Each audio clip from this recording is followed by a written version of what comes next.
Hello, fellow dungeon dwellers, and welcome to Legend of Keepers. Legend of Keepers is a new game in early access. It's a dungeon management simulator slash roguelike out by Goblin Studio, and they've generously gifted me a copy here to give you a review. So now, first of all, this is not a blind playthrough. Usually I do blind playthroughs, but I'll be honest, I didn't really think that I would enjoy this title all that much. It looks a lot like a Dungeon Keeper clone, and there's a lot of those things out there, and I'm an old Dungeon Keeper OG, and so I was very skeptical, and I thought I'd try it out while I was sick a few weeks ago, and so I tried it out, and one game turned too many, and now I've played quite a bit. And so I have a save up here that we will be exploring into. And in Legend of Keepers, you can choose between currently two different characters.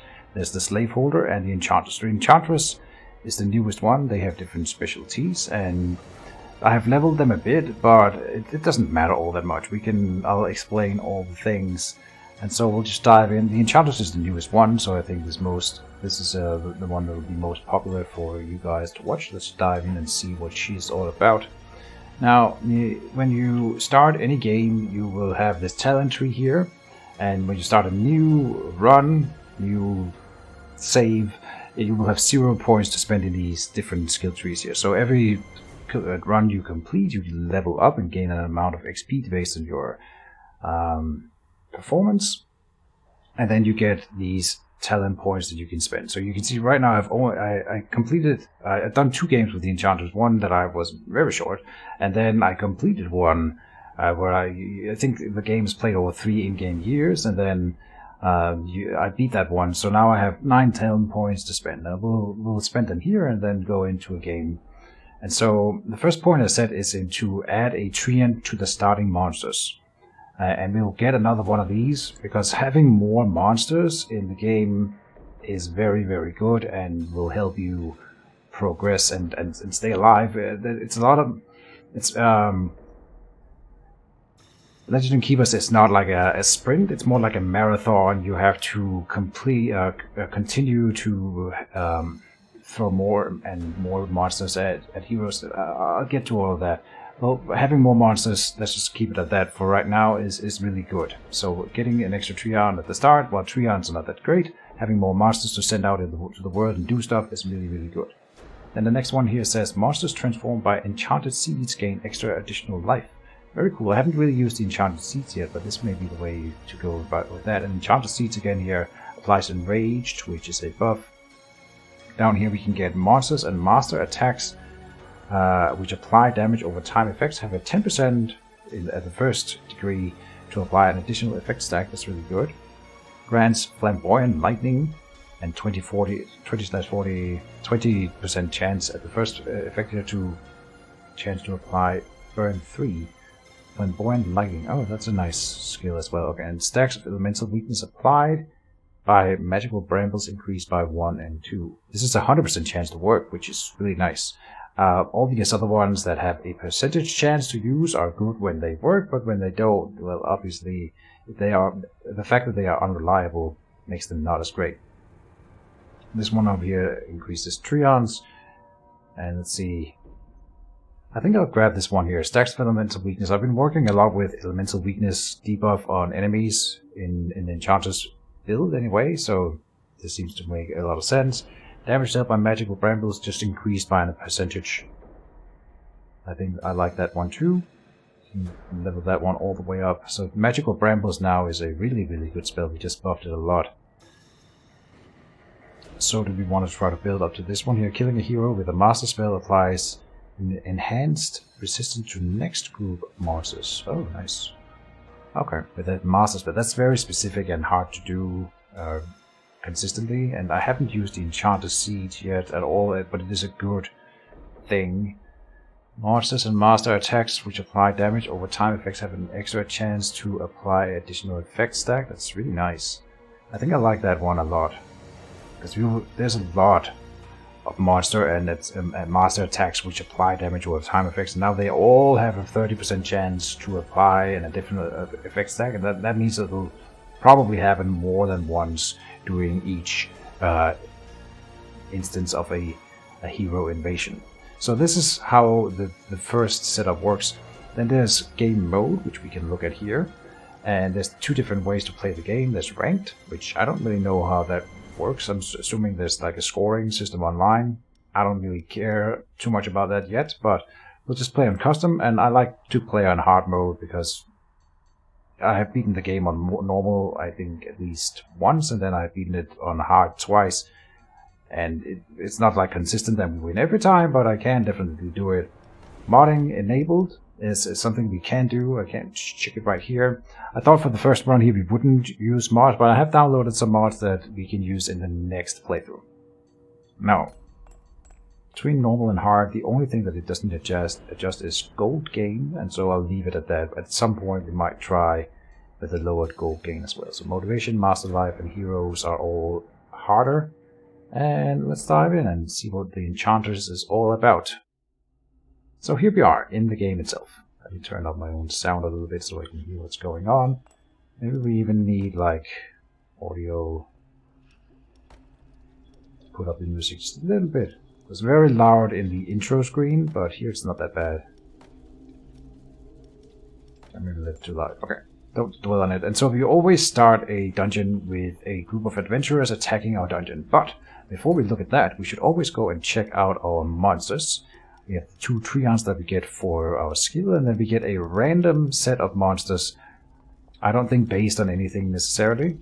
And so here we have the setup. We have the garrison over here, and then our employees in rooms here. We have room 1 and 2. Every dungeon hero invasion will consist of a series of traps, spells, master spells being cast on the enemies, different rooms, and then always two monster rooms. And so you assign monsters to different rooms, and then they can be used in those specific rooms once that you start running the dungeon itself. The important thing to do here is to make combos, combo rooms. So like we have an ice elemental here, wind elemental, dark magus, succubus, ice skeleton. And we want to try to stack up similar effects, like nature poison, for example. If you stack more poison onto something that already has poison, it becomes better, and I'll explain that later. And same with bleeding from here. Ice weakness, frostbites, no, you don't do frostbites, you do frostbites, which is nice for stacking. But look, like this guy, the ice elemental does applies ice weakness to an enemy, so ideally you would want him in the same room as like another ice character, right? So we have another, the Yeti here is also an ice character, so we'll have all the ice in the same room like this. Good. Then we have some fire here, and fire with these succubi, and another fire with the fire elemental here. Lots of elemental stuff here. Yeah. 2 trions do poison damage, which is really nice. Then in total, there's 2 types of damage. There's damage, and then there's morale damage, which you can also try to go for like a morale build, but the Enchantress is not really designed for morale build at all, and in fact we only have 2 morale units in total here, so we can't like do an effective morale build in the first run of the dungeon here. I think I'll set it up like this. I kind of like it. Maybe I'll swing the skeleton back here. And we have air and air together. And these guys come with nature damage to the succubi, so that combos into the trions nature damage. That's quite nice. And I think this is good enough. Alright, let's try this. And then go in, and it's gonna ask me to organize again, and then say confirm. Preparation phase. So now we are going into a hero invasion in our dungeon. And this is the primary part of the game, having these hero invasions. The first one is pretty easy. They come in at level 1. There's a load of different types of hero characters. So here we have he's called a novice. He's level 1. This is his symbol. He's got health and morale. also denoted by numbers here. He's got his power, which determines the strength of his attacks, and speed to determine when he acts in combat. Then we have a barbarian here, which is more like a physical. Well, we can check this guy. He does ice damage at the front of my characters and applies frost damage to all monsters if the target's life is below 50% hit points before he takes his attack, right? And he has a skill, removes the penalty with the most stacks applied from all heroes at the start of his turn once per dungeon. Up here is our outlay of the dungeon. We'll get to that in time. The barbarian does physical damage at the front and breaks our armor, so we get a debuff for 3 turns that applies 40 reduced armor. All the resistances are denoted here, and each hero will also have specific resistances that we need to target.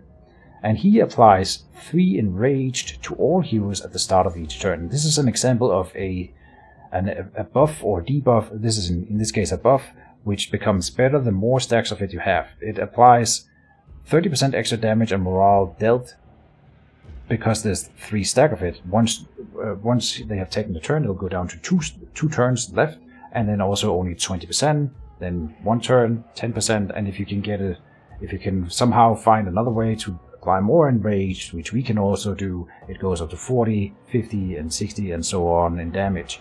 So the more you get of a rage, the better it is. And here we have Karen, a scout, an archer that shoots at the back line of my guys with physical damage, and she has a skill that dodges the effect of the first trap. So that's all of the heroes that we have to deal with.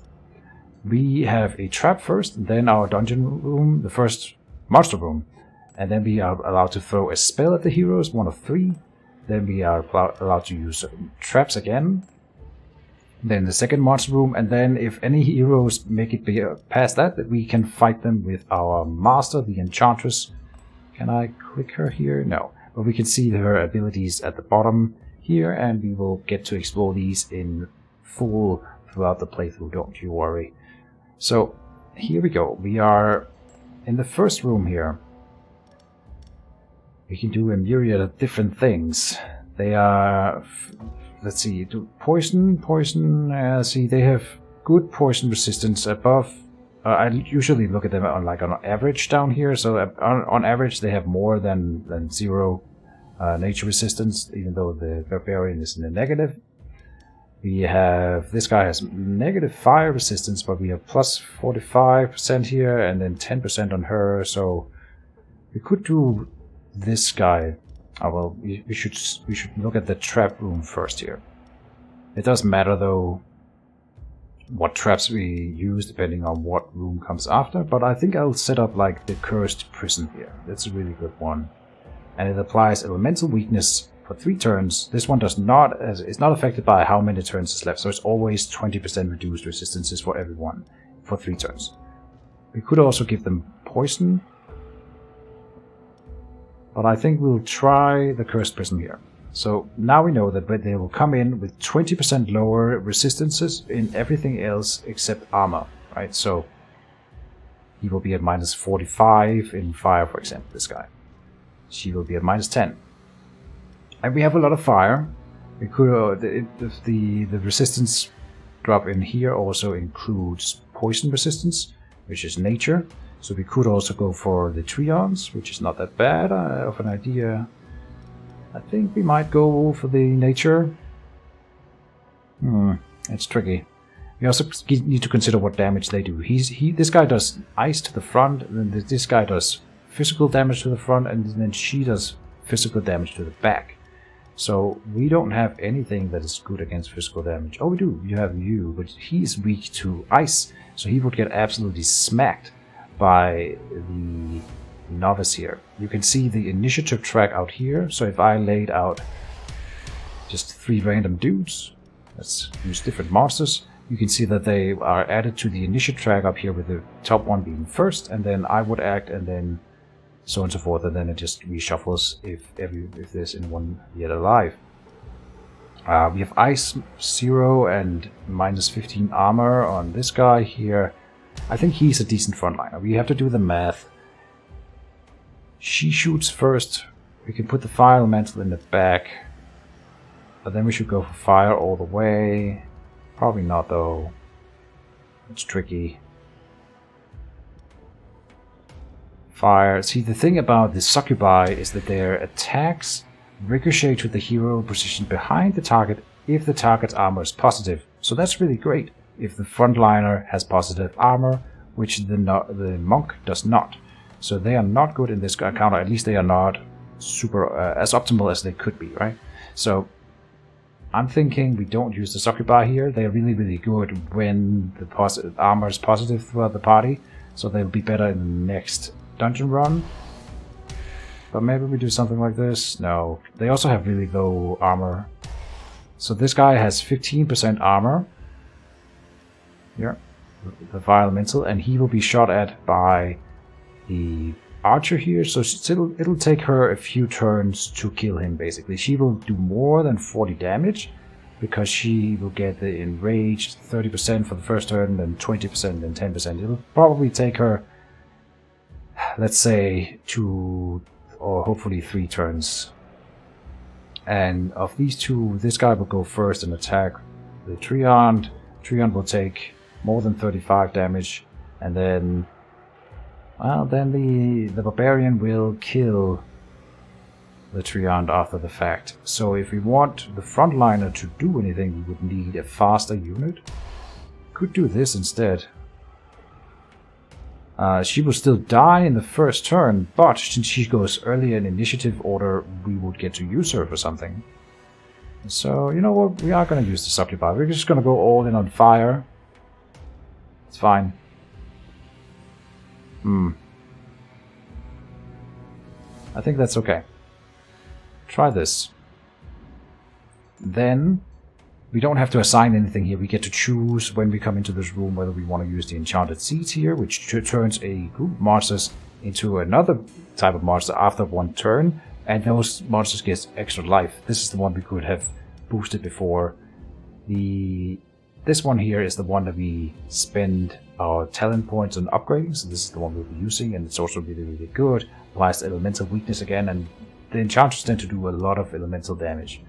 And so then they will walk into the trap room here, where we have already used one trap, so we can't reuse that one. But we still have the Poison Cloud and the Icy Breeze. And ice damage would do quite well on average here. This guy in the front has good ice resistance, but the other ones do not. I think we'll do the Icy Breeze here. It applies ice weakness to all enemies, and they will also come in with the elemental weakness from here. So that's minus 60% ice weakness or resistance for all of them. That'll put this guy at minus 85. Yeah. So then we will go full on ice in this room here. And it's all about who can better tank the front line. I think this guy, the Ice Elemental, is really, really strong against the front line. And indeed, look at that. 50 ice damage and 25% armor. Really good. So he will carry the front. Then we want someone with decent armor in the back of the two remaining. Like, the Ice Skeleton does have 15% armor, but has only 50 health, where the Yeti has 0% armor and 100% health, or not 100%, but 100 health in total. This is hard math to do for good old Keejchen here. I'm not too sure. I think the Yeti shoots at the back, where we have low resistance, and the skeleton shoots at the front, where they have high resistance, so I care less about the skeleton, and therefore he will be my tank. Full on ice combo in this room, and it'll be the Enchantress, and then the dungeon just starts. The first one is a trap. She dodged that trap, right. But everyone else took damage. He does his buff, and the archer has 95 speed, so she went first. She did more than 50% health. 50% of his health and damage, and I think she will do 36 in the next one, so he will only get his one attack, unfortunately. Now, at the front though, he will be firing some fireballs in his face here. Good. And we can do either fire damage to everyone or fire damage to the lady in the back? That's tricky. She's still got 10%. I think Inferno here will do more work for us in general. The burn is also really nice. It does 5% of maximum life as fire damage per turn, and that is then modified by resistances. And it's not. It doesn't become 10% if it's 2 stacks, so it just does it for 2 turns. But she's got 10%. He only has. He's got 45 minus. I think we'll try to kill the frontliner early by dumping the Inferno on all of them and hitting the frontline again. So he removed some debuffs and used his skill. At least that's once per dungeon run. He went down, and then we only get one final blow here. But that's fine. We did really good damage to the monk in the first room. It's rare that we kill them in the first room, though you can do it. Alright. Then there's the Flamboyant Lightning or the Magical Brambles. I think we are, like I said, going with the Magical Brambles here. Elemental weakness for 5 turns and nature damage to everyone. You have this really strong spell that does 40 fire and 40 air damage to the backline. But right now we are trying to kill the frontliner more than anything. And the Enchanted Seeds, not for this dungeon, not this run here. Sometimes the Enchanted Seeds is amazing. Here we go, the trap gave them even more weakness. The Barbarian will buff in every encounter, so keep that in mind. We can kill the frontliner with the first shot, that's amazing. So he doesn't get to do any actions here. And action economy is very important in Legend of Keepers. So I think we've got them in this dungeon here, in this room here right now. Let's see, we can do Stalactite. Yeah, let's do that. Giving him ice weakness. Or we can just damage him so much that he's dead in the next round. He will get an action regardless of what I do. I think we'll do the high damage one. This one removes Frostbite from him if he had that, which he doesn't, so it doesn't matter.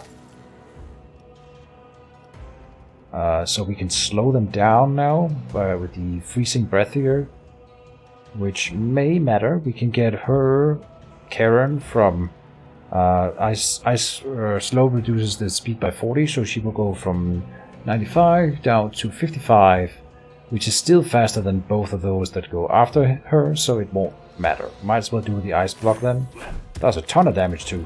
I think we will lose the skeleton in the back. Oh no, we can kill the archer here. Perfect. And then kill the frontliner. Boom. And I hope it makes sense. So, we have successfully protected the treasure of the dungeon. When we defeat a group of heroes, we get... this is a blood, and we have tears. Blood is awarded for killing heroes. Tears are rewarded for destroying the morale, in which case they run away scared, and then you get tears. These are like experience points in a way, but can be used for different things. And then we get dungeon gold. We just get gold. Resource that rules the world, indeed. And then we get a choice of 3 different things that we can choose from. We can either get a stack of gold, or we can choose to get a mortar, a new trap, which applies fire damage and applies burn only to the backliner, not that bad, and a flying dagger that hits for physical damage and applies bleeding only to the front. Both of which are good. We generally need more traps early on, and they usually cost more than 120 gold, so it seems like it would be a decent choice, though money is really important for a lot of different events and stuff. So I'm tempted to go with the gold, especially because we don't necessarily combo with all of this here. Bleeding is so good. Burn is also really nice. I think both of these traps are good enough that I should pick one of them. And we do more elemental damage, so I'm thinking the mortar. But bleed combo is one of the main ways I win dungeons usually, but that's with the other character, the slave holder. He's really good at that one in particular. I think we'll try the mortar. Let's do that. It's a good trap. Alright. So, worth noting. After you've done a dungeon, every monster that died during that invasion will lose motivation, and that's what just happened here. They come in with different amounts of motivation, like this guy has 7. Can we click them? Yeah, 7 motivation here. If motivation drops to 0, the employer will go in burnout for 10 weeks. Burnout means you can't use them for 10 weeks. 10 weeks. Weeks, what is a week? Well, this is a week. We just did week 1, now we're in week 2. In week 2 we get a choice of 3 different events. There's no dungeon invasion here. We can see what happens in week 3 and week 4. And then later down the line there will be more adventures. If you want them to not hit 0 in motivation, you can put them out in garrison and let them rest up. They have to do that while the heroes are invading once, and then they will regain 3 motivation, the same amount as they just lost, which is generally a good thing to do. Until the heroes come along, though, it's generally better to have them in the rooms, because that affects whether or not you can train them with the trainer. And engineer, also important. Let's see here, we have the alchemist coming up and plunder down here, which will give us gold. So I think we should spend some gold right now, and I'm thinking engineer is good, trainer is good. I think I'll go for the engineer to upgrade a trap first. And there's a lot of good stuff we can do with traps. Maybe we upgrade the mortar right away. It will give more burn and do more fire damage. The cursed prism, while an upgrade seems good, but it only gives us 1 extra turn of the elemental weakness, which we are already applying with other effects as well. Not so sure this is the one we would want. Neither this one here. The mortar seems really nice, and I think we can continue to use gold. I'll leave it, because right now we are going to end up getting into an event here, and sometimes you need gold for events. So we have a lost adventurer here coming along. While wandering around in the corridors this morning, you come face to face with a human. He seems as surprised as you are. What are you going to do? You can kill him, scare him, or capture him. And so that's quite nice. We get just a free thing here. It's a purely positive event. Gold would be nice, but as I said, we can't really do more morale combo with the Enchantress, and so we rarely get tears, but we end up often in situations where we can spend tears or gain nothing, and so here's the chance to get some tears that we otherwise wouldn't be able to get. So let's just get 20 of those. In week 4 then, we either can choose to have an event or go on a plunder, and plunder is really nice, so let's go and do that. When you plunder, you get a choice of 3 different locations that you can send monsters to, and 3 different volunteers that are willing to go on your little mission. If you do the guarded prison, every volunteer will get +1 motivation, and there's a chance that we get a monster, 75%. There's also always a risk of injury or something bad. In this case, it's 35% chance that one of the volunteers at random will be out for 10 weeks, right? And the next one is the Necromancer's Lair. Volunteers, there's a 100% chance of getting a monster here. No bad stuff other than the fact that we lose motivation. And Isolated Farm, risk of injury, only 5%. So this is the safe one where we just get a bit of gold. I think we'll go to the Necromancer's Lair here. Losing a bit of motivation doesn't matter all that much. And finding a monster, though, for guaranteed, this one would be better if we don't roll the injury and we roll the monster.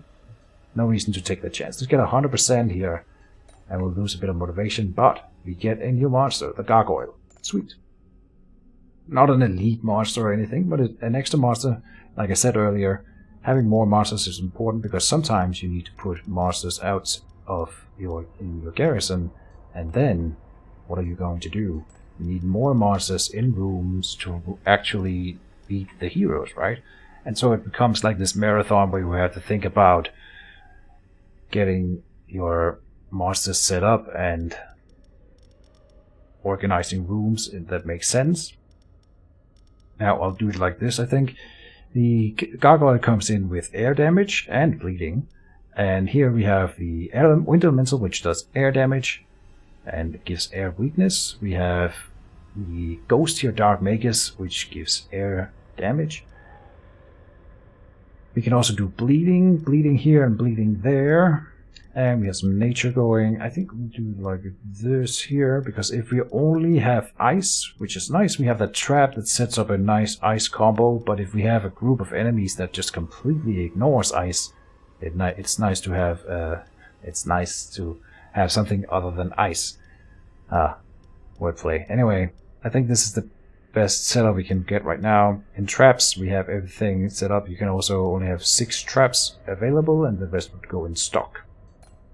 Let's do one more invasion in this episode here. We can definitely get that done. Confirm. And we should win here early on. I don't think at this stage of the playthrough, it's more about not losing your martyrs that they have to stay in garrison, because we will win, I think. I don't think you can lose this early on. Maybe we can, but it's unlikely. Now, we only get one level 2 hero, but we have a Priestess. Priestess does air damage to the front, and once per dungeon, she will replace one of her penalties with a bonus at the start of her turn. It's kind of random when they do it. The Priestess tends to always use it as soon as she can. The Thug / Rogue, who's missing an arm, I always find this so weird. He's just bleeding from his stumped arm all the time. He does nature damage to the front and applies poison. That's a lot of damage.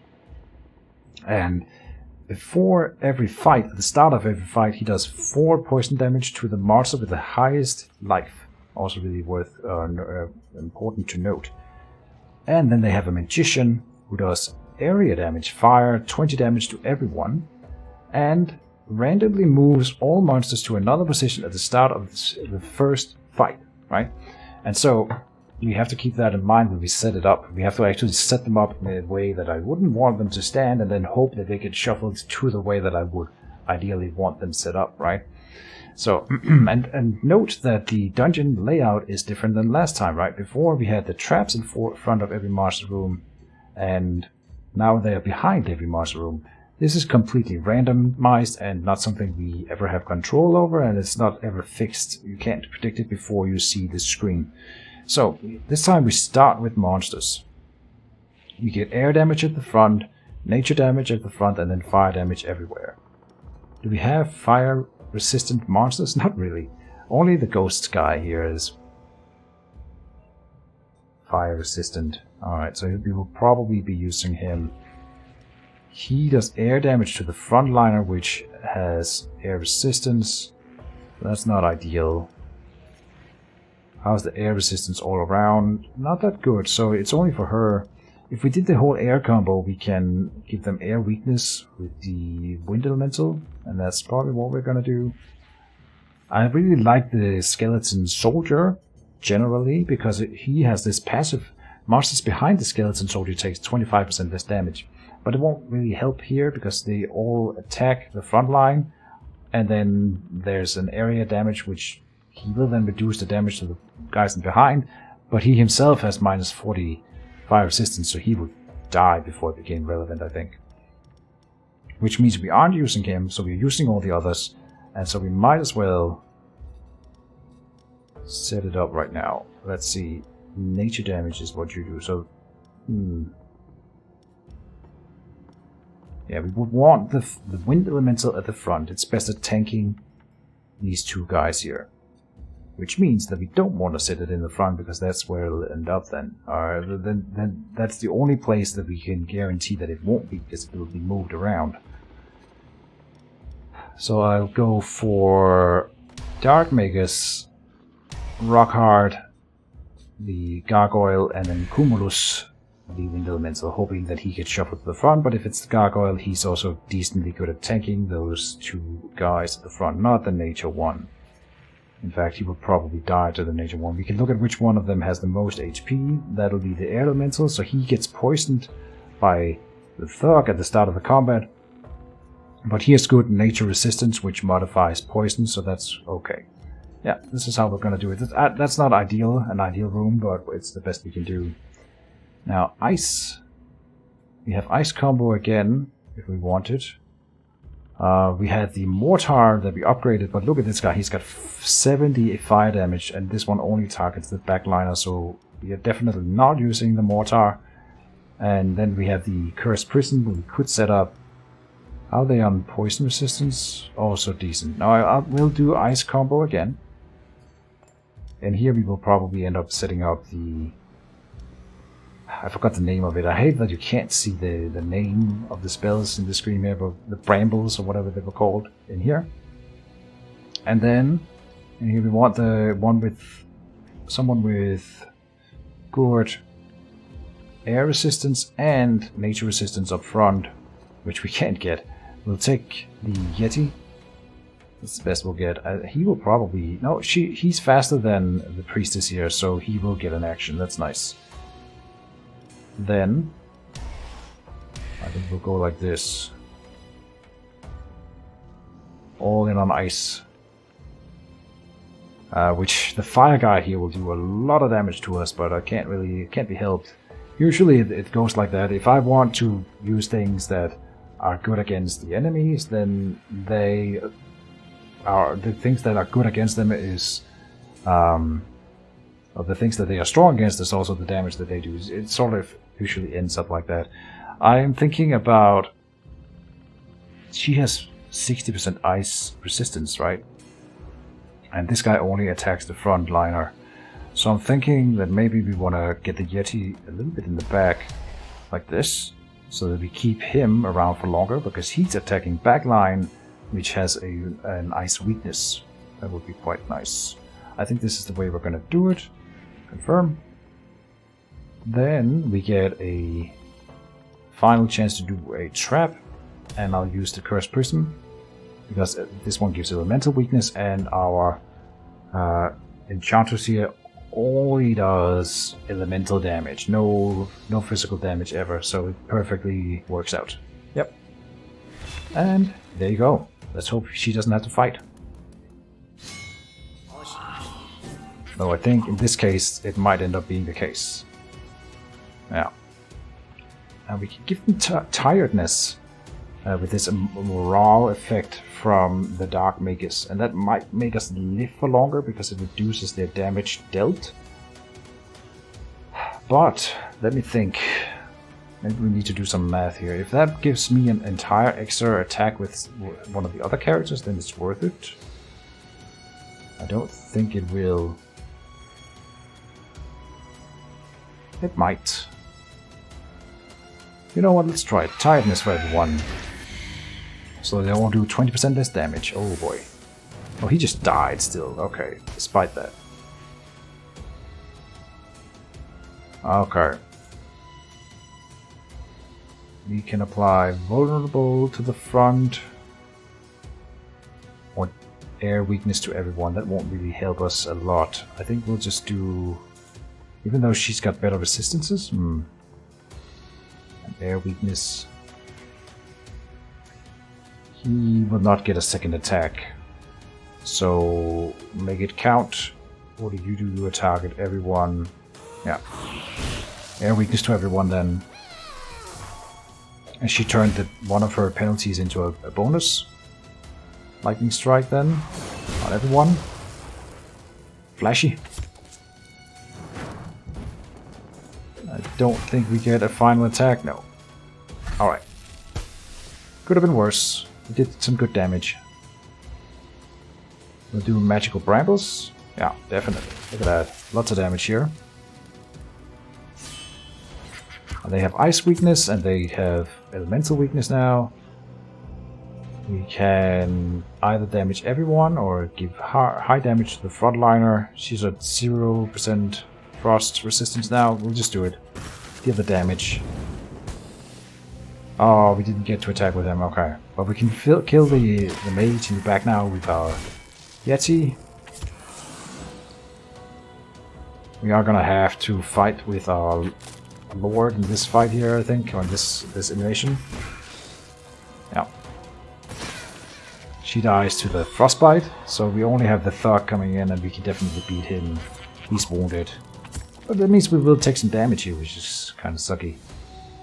Alright, how can we best kill you quickly? We will regenerate some of the damage that we deal if we use the life absorption, but it'll take more turns to kill him, so I don't think it's worth it. We'll do this one now, and then we'll do the Broken Rose next turn. How much do we heal? 25. But he does more damage than that, so it doesn't work out. Let's just kill him. And so we took some damage on our hero. Or lord, or whatever you want to call her. And then we get a choice of, again, we can either get 89 gold as nothing, so we will definitely be getting a monster instead. We can get a satyr. I don't think I've seen the satyr before. Nature damage and morale spreads 2 stack from all penalties applied to the target to another random hero, and he can do that either to the back or the front. Same attack. Interesting. Or we can get the Goblin Drummer. The Goblin Drummer is pretty fun. He has an attack that doesn't... Well, it's not an attack, it's a buff. He spends his turn to apply Enrage to all monsters of the group, which is really cool. He's also an air attacker. Spreads 2 stacks from all penalties applied to the target to another random hero. That seems like it's a really good combo thing, and you can do it to do 2 different guys, which is quite nice. You should also look at a little bit of resistances and health and stuff like that. There's another thing, this symbol here means demon, and this one here is a creature. Demons, in my experience, are generally better. They are just so... There's some combos you can do with demons that are far superior to what you can do with creatures. And so I think we'll try out this satyr here. Alright. And that's the second dungeon. So we had a lot of guys die in that run, and so they will all lose motivation. Meanwhile, the ones that were sitting in garrison gets motivation back. And so that's Legends of Keepers. We will of course continue this one, but this will be the end of the episode here. I think we could probably do like 2 invasions per episode. Makes sense. It depends on the length of the invasions. So yeah, I hope everyone enjoyed, and bye-bye.